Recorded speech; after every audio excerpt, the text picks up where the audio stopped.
Bom dia, meus irmãos, a graça e a paz, amém? Vamos ficar de pé? Vamos ter um momento de oração, iniciar mais um culto, domingo pela manhã, vai sendo mais uma semana na presença do Senhor, né? Agradecendo Ele por tudo que fez por nós essa semana, né? Nos trazendo aqui, nos fazendo perseverar até o dia de hoje, nos ajudando, nos auxiliando até o dia de hoje, mas também entregando a Ele no culto, sacrifício vivo de louvor. Oremos.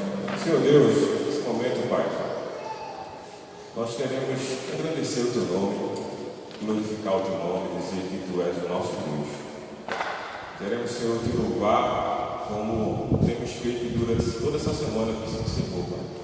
E começar mais uma, dizendo que Tu és o Senhor das nossas vidas, Senhor. E te entregar um culto nessa manhã que te agrade, culto que te glorifique, Pai, porque Tu és merecedor, o único merecedor, Senhor, de honra e glória. Fala aos nossos corações nessa manhã, Pai, através da ministração da Tua palavra, e que o Senhor esteja conosco por toda essa manhã, e que possamos sentir de fato a Tua presença no meio de nós, Senhor. Obrigado por tudo, Pai. Recebe a nossa adoração nesse momento, em nome de Jesus. Amém. Amém. Amém. Louvemos ao Senhor.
Glorifiquemos a Ele nesse momento. Continuemos adorando a Ele com nossos dízimos também, nossas ofertas. Mas que essa vinda de vocês até aqui à frente, essa vinda nossa até aqui à frente, não seja só o ato de depositar esse dízimo, essa oferta, mas também um ato de depositar nossas vidas na mão do Senhor como uma oferta a Ele.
Isso se apagar em nós, que glorifiquemos a Ti, Senhor, e revelemos a Tua glória, Pai, por onde formos. Recebe nossa adoração nessa manhã, Pai. Obrigado por tudo, Pai. Te pedimos isso e te agradecemos em nome de Jesus. Amém. Amém. Os irmãos podem sentar. As crianças já podem se dirigir ao Micria. E agora nós teremos a ministração da palavra com o nosso presbítero Rubens Ximenes.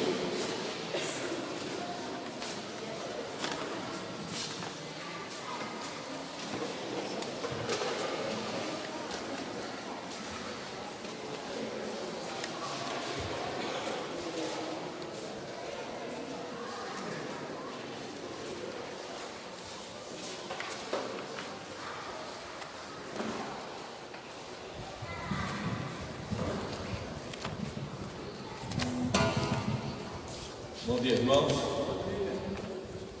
É grande a responsabilidade temos que apresentar a mensagem do nosso Deus, palavra para esta manhã. Queremos fazer duas leituras. A primeira, do Evangelho segundo Lucas, capítulo 11, de 1 em diante, até o versículo 4. E a segunda lá em Mateus, capítulo 6. Iremos falar um pouco sobre a oração. É um tema básico, mas é sempre bom retomarmos e buscarmos motivações para continuarmos a nossa vida cristã dentro dessa oportunidade de falarmos com Deus, não como um monólogo, mas como um diálogo, um coração aberto a ouvir também a sua palavra. Primeiramente, Lucas capítulo 11, versículo 1 em diante. Diz assim o texto: Um dia, Jesus estava orando num certo lugar. Quando acabou de orar, um dos seus discípulos pediu: Senhor, nos ensine a orar, como João Batista, ensinou os discípulos dele. Jesus respondeu: Quando vocês orarem, digam: Pai, que todos reconheçam que o teu nome é santo. Venha o teu reino. Dá-nos cada dia o alimento que precisamos. Perdoa os nossos pecados, pois nós também perdoamos todos que nos ofendem. E não nos deixes que sejamos tentados. E agora lá em Mateus capítulo 6,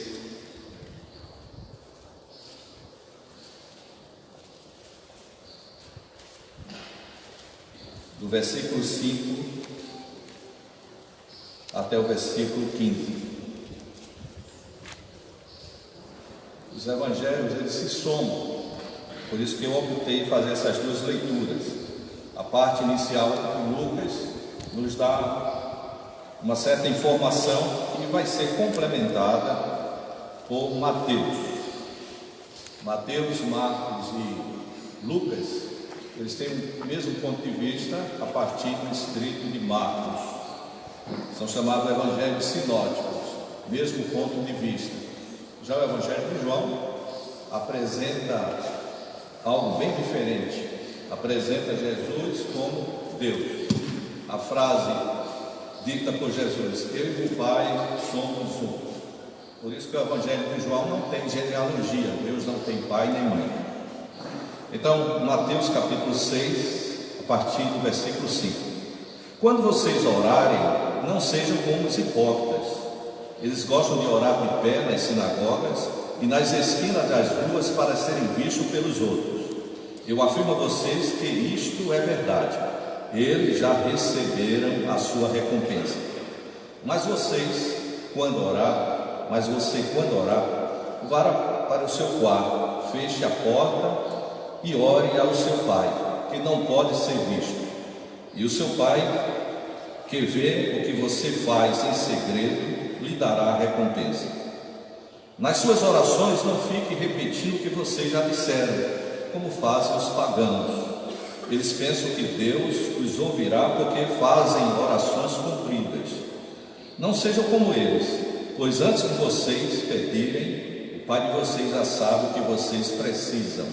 Portanto, orem assim: Pai nosso que estás no céu, que todos reconheçam que o teu nome é santo.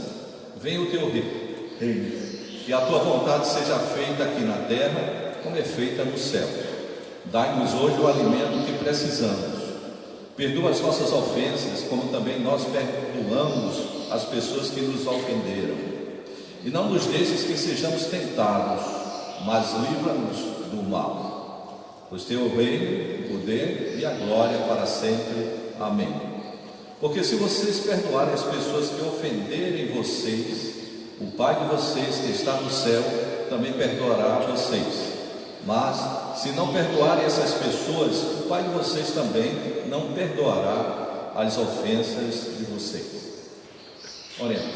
Nosso Deus e Pai, que o teu Santo Espírito, que inspirou esse texto sagrado, possa agora iluminar as nossas mentes, os nossos corações, na compreensão dessa parte tão significativa da tua palavra. Abençoa-nos neste dia, por Jesus o Senhor. Amém. É interessante que a oração do Pai Nosso, a oração dominical, ela vem desde o início dos séculos, né, a partir do nascimento de Jesus, algo que é preservado, repetido e às vezes mal compreendido, porque mecanicamente a maior parte das pessoas faz a recitação sem pensar no seu sentido básico. E Jesus começa lá em Lucas, conforme a descrição, Jesus estava em certo lugar, estava orando. Essa expressão nos dá um significado tremendo, é que Jesus, mesmo sendo Filho de Deus, ele era uma pessoa de oração. Continuamente ele estava em oração, em comunicação com Deus Pai. Há duas naturezas em Jesus, uma natureza divina que ele sempre teve e uma natureza humana que teve um início, conforme no seu nascimento, e não terá fim. Jesus humanamente se dirigia ao Pai em várias ocasiões, não só nessa ocasião. E os discípulos, olhando como Jesus orava, ficaram admirados e disseram: Jesus, ensina-nos a orar, como João Batista ensinou aos seus discípulos.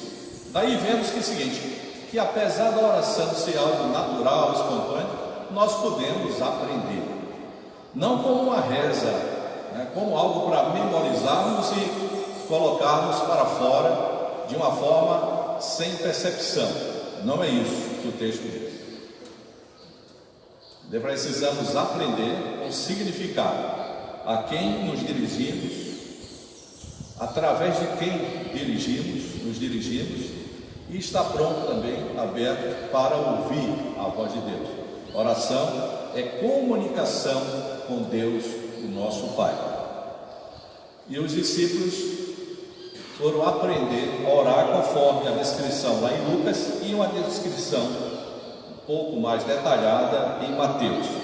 Mas em Mateus, Jesus chama a atenção para dois pontos significativos. Quando vocês orarem, quer dizer, não é algo condicional, se vocês um dia forem orar, mas é algo afirmativo. Quando vocês orarem, porque vocês já oram, vocês não devem ser semelhantes a duas classes de pessoas. A primeira, os hipócritas. Os hipócritas aqui, ele estava destacando os fariseus, que eram homens bastante religiosos, que iam para a letra da lei e queriam cumprir ao pé da letra, dos mínimos detalhes. E eles foram orientados desde a sua infância pelos rabinos, e os rabinos escreveram muitas orações que eles memorizavam. Eu estava até olhando uma dessas orações, era algo bastante repetitivo. Aí daí que Jesus coloca as duas coisas: não sejam hipócritas, nem usem de vãs repetições. Mas a hipocrisia aí é alguém se mostrar como se fosse uma pessoa diferente. Isso é, está com um anteparo. Isso vem de uma palavra que era colocada no teatro grego. Os hipócritas eram os atores. Ator, ele representa um papel, ele não é aquilo que está demonstrando ser. E os hipócritas se comportam assim. O que é que eles faziam? Eles queriam o aplauso humano, a visibilidade, o reconhecimento. Então imagine que no templo eles procuravam o quê? Não os lugares mais afastados, nem um lugar mais solitário, mas eles procuravam, e deviam chegar mais cedo, porque para disputar os lugares, eles procuravam algo que fosse de destaque. Os laterais do templo subiam e ficavam lá numa posição. E quando iam orar, além de estar em pé, e não é nada porque estão em pé, normalmente se orava em pé. Há orações de joelho também, né? Por exemplo, Salomão, quando fez a dedicação do templo, ele se pôs em pé, em cima de um estrado que foi preparado, e estendeu as mãos para cima e olhou para os céus para orar. Davi muitas vezes também procedeu assim. Então não há na Bíblia uma recomendação ou algo como um mandamento para orarmos de determinada maneira. Orarmos em pé, orarmos sentados, orarmos de joelho. Sobre a duração da oração, não tem nada disso. Se devemos ficar com os olhos fechados, né, isso é algo cultural nosso. Para quê? Quando fechamos os olhos, nós focamos a oração, né? Nos concentramos, não somos distraídos. Aí reclinamos a cabeça, muitas vezes, quando oramos, ao invés de levantar as mãos e olhar para os céus, reclinamos a cabeça, sinal de reverência, de humildade. Mas esses fariseus, eles se colocavam em pontos de destaque. O texto não diz, mas a literatura paralela diz que eles oravam em voz alta, com palavras bonitas, né? Se fosse português, seria aquele português formal, né? Talvez dos grandes intelectuais, como Rui Barbosa e tal. E eles colocavam palavras que fossem bonitas, né? Eu já falei aqui na minha classe, algumas vezes, lembrança que eu tenho da minha infância de um presbítero lá, que eu não vou dizer o nome, inclusive Deus já o chamou, mas ele era baixinho, mas orava com uma voz forte, e sempre tinha uma palavra inicial que era: ó Deus de Abraão, de Isaac e de Jacó. Aí impostava a voz, todo mundo ficava admirado, e colocava palavras bonitas que ele tinha memorizado, retirado de algum lugar. E sabíamos até os passos da oração, porque aquela oração, apesar de ser feita algumas vezes, mas ele repetia aquilo porque estava memorizado. E já prestes a terminar a oração, aí ele dizia: e quando chegarmos ao além-túmulo? Aí o garoto assim de 10 anos, 9 anos, ele vai terminar agora, né? O além-túmulo, morrer, chegar nos céus, certo? Iremos em posição de genuflexo, está diante do Pai, né, de joelho, né? Então era aquilo carregado, ficávamos admirados, né? E havia frases assim que ele dizia: é mistério que se diga que somos pecadores, né? É mistério que se diga, é necessário que se diga, né? Em português mais popular. E eram palavras, se preocupavam. E eu me lembro que poucas pessoas davam um amém, porque Jesus aqui não está dizendo que não se possa fazer orações públicas. Não é isso. Nós oramos na congregação, tá? E oramos também sozinhos. Mas na congregação nós estamos representando a comunidade. É por isso, com o bom uso de améns, quando intercalam a frase, aquilo lá teve ressonância em uma ou mais pessoas que disseram amém, que é justamente isso que eles iriam dizer se estivessem orando. Então é importante que não há bloqueio, né? Proibição de se orar em público, mas não para o aplauso humano. É por isso que Jesus já recebeu a sua recompensa. A recompensa era o quê? Era os parabéns depois de alguém chegar lá e dizer: olha, muito bem, que oração bonita, viu? O aplauso, se fosse possível, bater palmas. Então é isso, eles já receberam a sua recompensa. E o outro lado, a gente tem os gentios. Os gentios faziam repetições tremendas, porque eles achavam que, em primeiro lugar, teriam que acordar os seus deuses, despertar os seus deuses. Então, estão lembrados de Elias, né? E os profetas de Baal, 450. E quando eles estavam lá, falando para Baal responde, nos ouve e tal, passaram horas e horas. Aí Elias até chegou e disse: olha, fala mais alto, grita, porque é possível que ele não esteja ouvindo, se é com problema de audição, alguma coisa aí que ele não está ouvindo. E Elias, quando ora, diferentemente, ora uma única vez, Deus escuta a oração e responde. Então não devemos usar de vãs repetições. Às vezes é um vício de linguagem, né? Alguém disse: Pai nosso que está nos céus, né? Reconhecemos a tua majestade, mas somos pecadores, Paizinho. E depois, Paizinho, meu Pai e tal, vai por ali, né? Repetindo. Isso é um vício de linguagem, não é a vã repetição que está se fazendo aqui. Aqui a vã repetição é o uso de um mesmo pedido e fazendo isso repetidas vezes, né? Como os seguidores de Hare Krishna. Eu estava pensando, né? Hare Krishna, Krishna Hare, tal, e ficava repetindo por horas aquilo, dava um efeito tremendo na mente. Mas eram vãs repetições. Então não devemos orar nem como os hipócritas, nem tampouco como os gentios, com vãs repetições. E como devemos orar? Aí a gente parte para o uso da harmonia bíblica. Tiago nos dá resposta a isso. Eu gostaria de colocar isso bem rapidamente, caso do tempo. Tiago fala que pedis e não recebeis porque pedis mal. Então é possível fazer oração e pedir mal. Pedir mal é quando a gente coloca. Tem uma mosca aqui que está irritando para mim. Foi ali que deixou aqui. Eu veio de lá no violão e toca. Então, o primeiro aspecto que eu estava falando, sim, pedis e não recebeis porque pedis mal. Pedir mal é quando uma atitude egoísta você coloca como principal centro da oração. Aqui em Mateus a gente vai ver o seguinte: há 3 tópicos na oração do Pai Nosso. Os 3 primeiros estão direcionados para o reino. Santificado seja o teu nome, né? Venha o teu reino e seja feita a tua vontade. Isso está relacionado com o reino de Deus.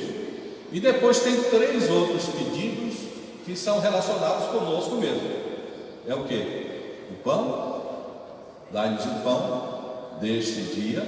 Depois o que? Perdoa as nossas dívidas. E em terceiro lugar, é o que a gente chama de proteção, né? Livra-nos do mal ou do maligno.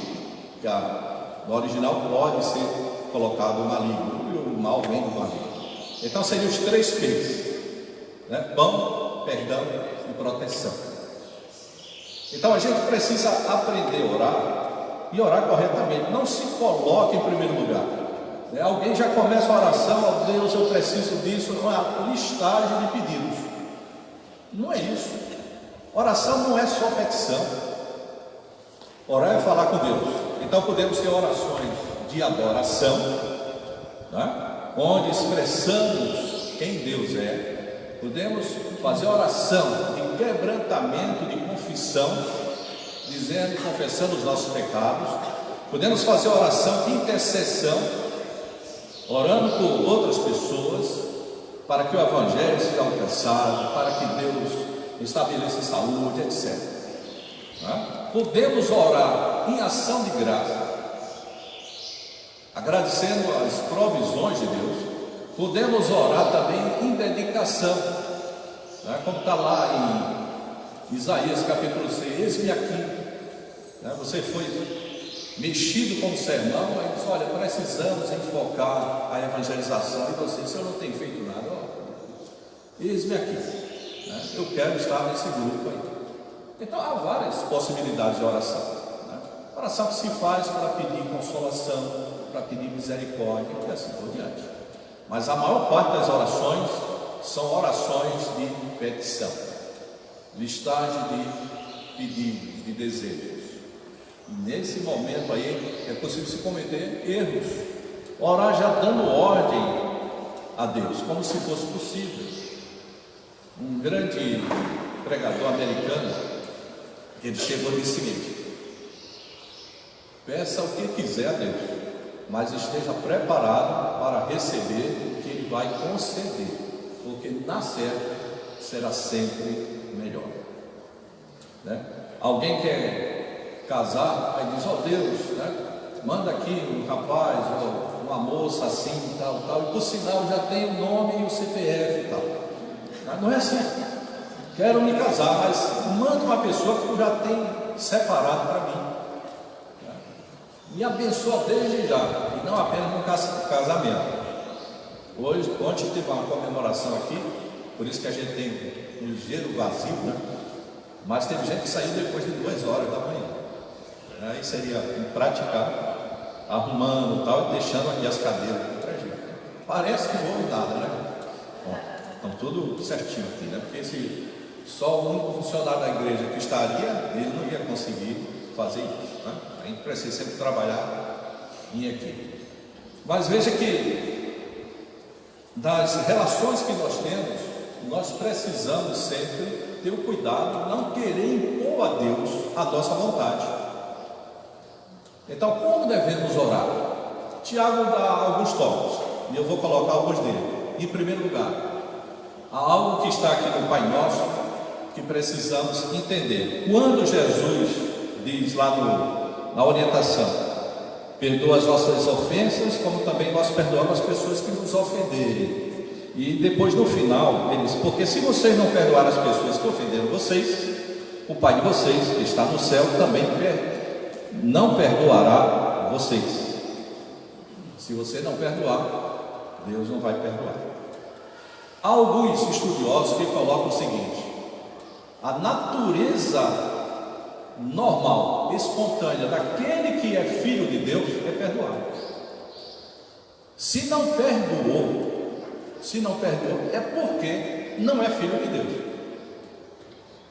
Aí daí que fica uma harmonia entre, se você não perdoou, que o grande primeiro benefício que tem quando se perdoa é você que foi o ofendido. Enquanto você ficar remoendo aquilo lá, uma mágoa, né, algo que foi, você estará sofrendo, está refém da pessoa que cometeu algo contra você. Estou lembrado lá em Mateus também, quando se diz: se houver conflito entre irmãos na igreja, você, o ofendido, procura o ofensor e vai lá resolver. E se resolveu, encerra. Se não resolveu, então leva mais 1 ou 2 pessoas e vai usar mediadores de conflito. Terceiro passo é dizer para a igreja. Aí já coloca para a comunidade resolver a questão. Mas o ofendido é que procura que as nossas orações sejam atendidas. Até o ofertório, lembremos do ofertório. Se você tem algo contra o irmão, a orientação é: coloca a tua oferta de lado, vai lá resolver o problema e depois você entrega. Porque é um ato de adoração. Não podemos ter pendências, né? Este mês está se falando sobre comunhão, né? O propósito de comunhão. Tivemos evangelização, adoração, agora comunhão. Há um pecado que poucas vezes a gente destaca: é o pecado da descomunhão. Descomunhão é pecado. Então precisamos, em primeiro lugar, resolver o problema da descomunhão. Tiago, vocês podem ler na primeira carta de Tiago, né?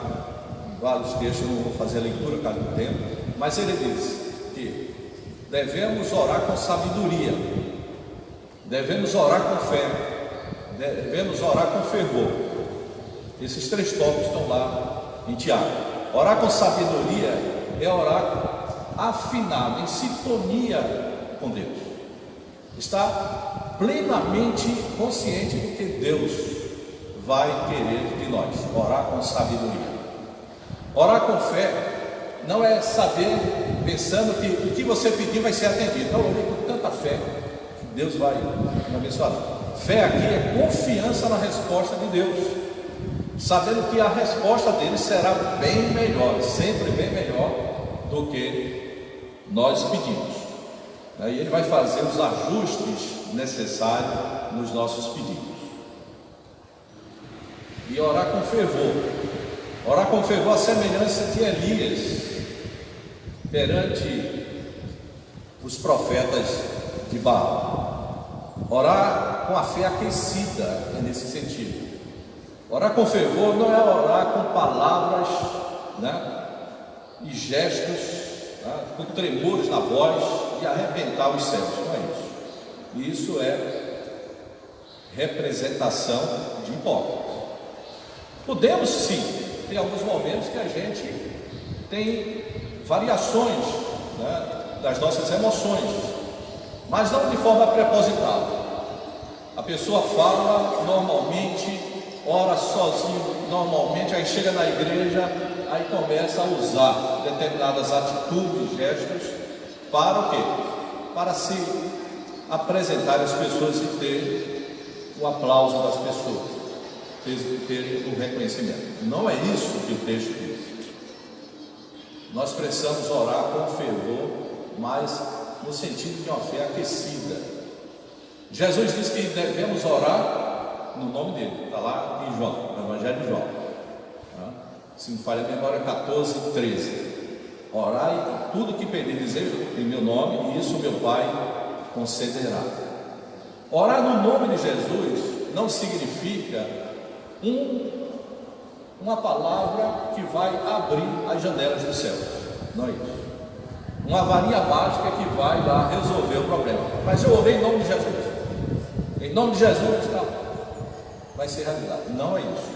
Orar em nome de Jesus, como Jesus é o nosso mediador, a gente tem que orar em nome de Jesus, porque Ele é o nosso mediador entre nós e Deus Pai. Orar em nome de Jesus é o tipo de oração, o tipo de pedido, aquilo que colocamos, que Jesus iria subscrever, iria colocar um aval. É isso mesmo. Então precisamos ter cuidado com aquilo que nós pedimos. Será que Jesus iria dar um visto confirmando o nosso pedido? Pense bem nisso aí. Então precisamos orar em nome de Jesus, mas nesse sentido, oração que Jesus iria avalizar. Há algo também aqui, irmãos, que precisamos pensar também. Os 3 primeiros pedidos: santificado seja o teu nome, né? Venha o teu reino, seja feita a tua vontade, são questões ligadas ao reino. É, digamos assim, a parte missionária, a expansão do reino de Deus. Santificado o nome de Deus, a gente não está fazendo uma ação de santificação da palavra de Deus, porque Deus é santo, independentemente de seja reconhecido ou não. Ele é santo, né? Em mais alto grau, um grau infinito, né? No hebraico, então, se usa 3 vezes a palavra santo para dizer que é um superlativo, é o grau mais elevado. Então, santo, santo, santo é o Senhor. Então, Deus é santo. Mas o que o texto quer dizer é que a santidade de Deus, o reconhecimento dessa santidade, seja visto em nós que somos filhos e filhas dele, que precisamos demonstrar com a nossa própria vida o que é uma vida nova com Jesus Cristo, novo nascimento, uma nova mudança. Da mesma maneira, lá quando a gente vê em Efésios capítulo 2, versículo 10, né? Fazemos boas obras, porque Deus preparou de antemão para que andássemos nela. Não fazemos boas obras para ser salvo ou contribuir para a salvação. Fazemos as boas obras e temos a atitude de levar a palavra para outra, porque somos novas criaturas. É o natural, a nossa natureza é essa, de fazer com que as pessoas vejam Cristo em nós. Eu costumo dizer que na evangelização há 3 pontos. A primeira ação é mostrarmos a Cristo. Mostrar a Cristo. Segundo, falar de Cristo. E terceiro lugar, levar a Cristo. É o resumo da evangelização. Se nós não mostrarmos Cristo na nossa própria vida, aquela palavra, aquele anúncio da mensagem não terá receptividade. Então, que Cristo seja visto em nós. Santificai-o seja teu nome, ó Deus, nas nossas vidas, na nossa família, na nossa igreja. Venha o teu reino. Aí há normalmente um erro, que algumas pessoas e algumas denominações: venha a nós o teu reino. Não é venha a nós, é venha o teu reino, porque o reino não é exclusividade nossa. O reino é maior do que a igreja, né? É a esfera de domínio de Deus. Deus expande o seu reino. É um reino que virá, mas já veio, mas virá de forma completa. Todo olho virá, todo reino se dobrará. Então o reino de Deus não é só para nós, o reino de Deus é para todos, domínio de Deus. Então venha o teu reino. Esse é o pedido. O terceiro, faça-se a tua vontade. A vontade de Deus é a vontade de intervenção nesse caso. É que o Evangelho seja alargado na sua comunicação. A vontade de Deus, os estudiosos, né, os grandes teólogos, eles são três tipos. É a vontade ativa, Deus quer que aquilo aconteça no céu, na terra, no inferno. Ele manda no inferno também, para que não haja dúvida, não é o diabo que manda no inferno. Está lá, mas quem manda é Deus. Deus intervém. A vontade permissiva é quando Deus não quer, mas deixa acontecer. Isso acontece também. E a vontade, essa é a parte mais prática, a vontade dos mandamentos de Deus, das orientações, que devemos fazer e ser de acordo com a palavra de Deus. E isso é a atualidade em todas as épocas. Procurarmos realizar aquilo que Deus quer que sejamos e façamos. Os três últimos pedidos são pedidos agora pessoais, né? Dai-nos o pão. Eu estava na classe lá de liderança, aí coloquei no domingo passado lá as 5 hierarquias de Abraham Maslow, um psicólogo humanista. A primeira necessidade básica é necessidade fisiológica. Aí daí está o quê? O alimento, o vestuário, né? O abrigo. Depois tem a necessidade de segurança, a necessidade de amor e pertinência, a necessidade de reconhecimento e a necessidade de auto-reconhecimento, a própria pessoa se reconhecer e se achar que atingiu o limite. Mas os três P's aí estão ligados às necessidades do ser humano. Primeiro, o pão, a alimentação.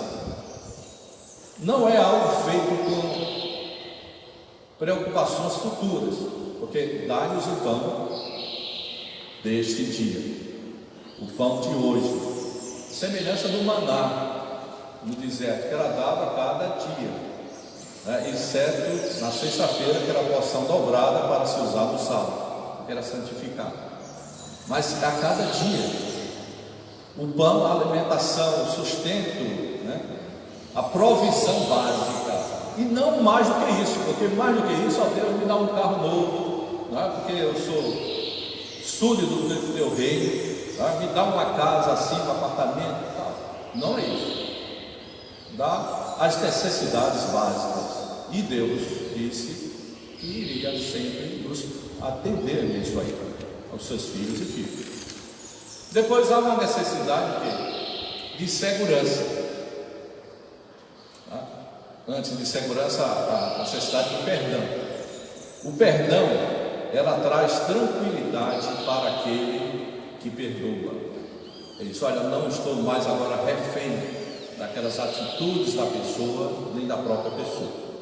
Então perdoa as nossas dívidas aí é pecado, e pecado é sempre algo contra Deus, né? Davi disse: pequei contra ti, e só a ti pequei. O efeito secundário é com relação a quem nós direcionamos o pecado. Há pecado que não envolve outras pessoas.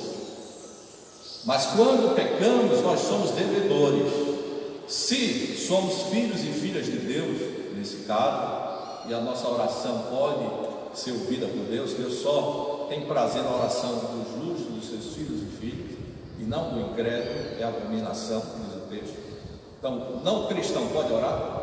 Pode orar, mas essa aí não será atendida, né? Orar só para quem está junto, né? Como se fosse um clamor. Mas ele só escuta a oração dos seus filhos e filhas. E quando nós pecamos, nós devemos pedir perdão a Deus. Não há outra maneira de fazer. Não tem como recompensar uma dívida e pecado. Não tem como recompensar. Deus perdoa pela sua misericórdia, né? Pela sua paciência, mais uma vez nos perdoar, mais uma vez. Aqui a gente deve pensar o seguinte: nós precisamos ter uma comunhão aberta com Deus. Nada que seja um bloqueio, nada que entristeça o coração de Deus. Então, suplicamos perdão, que será concedido, né? Lá no primeira carta de João, ele nos purifica de todo e qualquer pecado, como se fosse uma limpeza que fosse feita. Então, nenhuma condenação há para aqueles que são filhos de Deus, mas podemos cometer pecado. Apesar que todos os nossos pecados já foram perdoados, passado, presente e os futuros, mas precisamos pedir perdão para que a comunhão com Deus seja sempre aberta, sem nenhum bloqueio. E depois, proteção. Livra-nos do maligno, das ações de Satanás. É uma atitude de dizer: ó Deus, não permita que eu seja colocado numa situação de risco, que seja muito provável que eu venha a cair. Não permita que isso aconteça na minha vida. Mas alguns querem até testar, né? Eu quero saber o meu limite. Para saber o seu limite, suportabilidade das tentações, vai cair na tentação. Só vai saber que o limite é porque caiu. Mas aí, em outras palavras, Deus preserva a minha santidade. Faça com que a minha vida seja uma vida digna perante Ti. Não permita, Pai, que aconteça alguma coisa para escandalizar o Evangelho, para escandalizar o nome da família, escandalizar a igreja. Então nós precisamos ter cuidado. Há uma ação humana de santificação, esforço, mas também tem a participação do Espírito Santo que nos assiste, tá? Sempre sinalizando lá a possibilidade, né? A palavra de Deus é como sinais de trânsito, né? Luz para o nosso caminho. Então quando vê lá, olha o sinal amarelo lá, ele alerta: não caminhe mais. Então se tiver verde, continue. Mas é a palavra de Deus que nos faz ter a orientação necessária para que sigamos o caminho que Deus quer que trilhemos. A oração do Pai Nosso é bastante rica, teríamos muitas outras coisas para comentar, mas isso aqui é o básico para a gente relembrar e pensarmos um pouco, quando orarmos, não cometer alguns erros. Que possamos orar resolvendo qualquer pendência de descomunhão, que possamos orar com sabedoria, orar com fé, orar com fervor e sempre em nome de Jesus, a oração que Jesus iria aprovar. Que Deus os abençoe. Amém. Podemos ir para as nossas classes, né?